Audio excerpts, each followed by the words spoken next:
Well, I thoroughly enjoyed today's event. I was dreading having to come and speak in front of a very seasoned astrophysicist, as Mr. Zelstar today, but that went down all right. He's a very genuine, nice person, and he explained, everything he wanted to tell us in such a beautiful way. He almost got me, wanting to go back to school and learning physics all over again. So I think, judging from the reactions in the hall, I think overall everyone was very, very interested and motivated by what he was saying.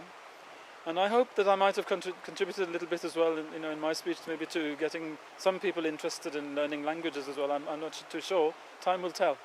But it was overall, I think so far, it's really nice. Also, the food was really good. For once, I didn't get any chilies in it. Yeah, okay. Very positive. It has been found that unlike any other language, Arabic shares one or more characteristics with every language which has been studied in comparison to it to date. On the other hand, Arabic also possesses certain qualities which are unique to it, which are not found in other languages. If we study just this simple fact, that languages move from relative complexity to relative simplicity, it would stand to reason that the language which has the most roots, therefore, must be the oldest one.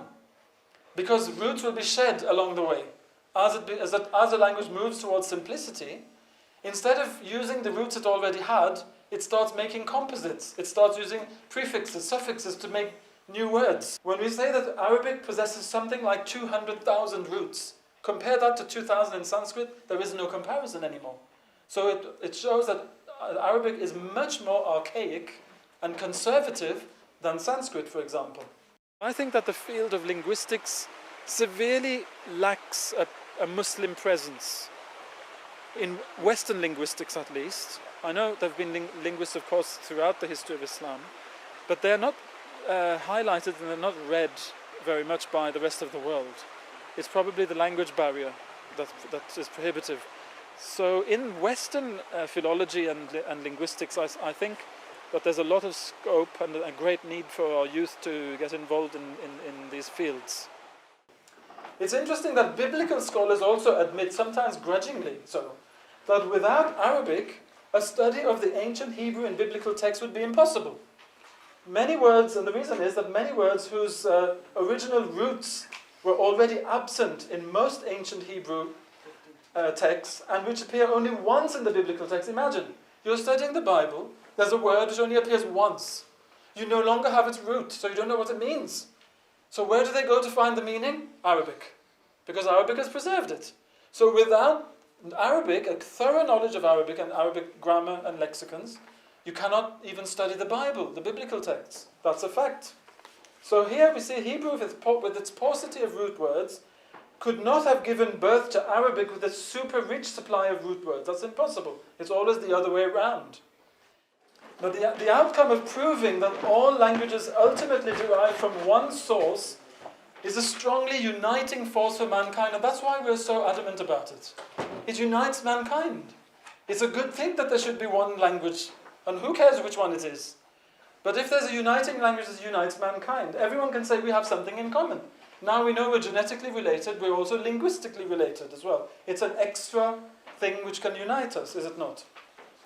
But also, theologically speaking, by the way, it also attracts our attention to the reason why the only divine book which truly proclaims its message to be universal and where God addresses people saying, Ya ayyuhan nas, O mankind, this is a message to you from your Lord.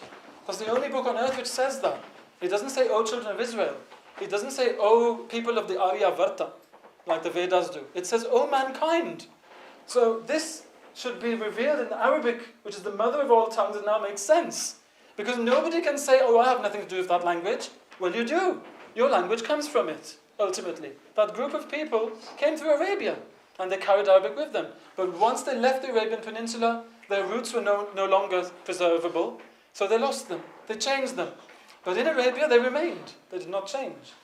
So with this, the, I, iyai, and intaha, the brief story, istar, of Arabic, the mother or mum, of all languages, lughat, on earth, art. Alhamdulillahi Rabbil Alameen. All praise belongs to Allah, the Lord of all the worlds. Jazakumullah.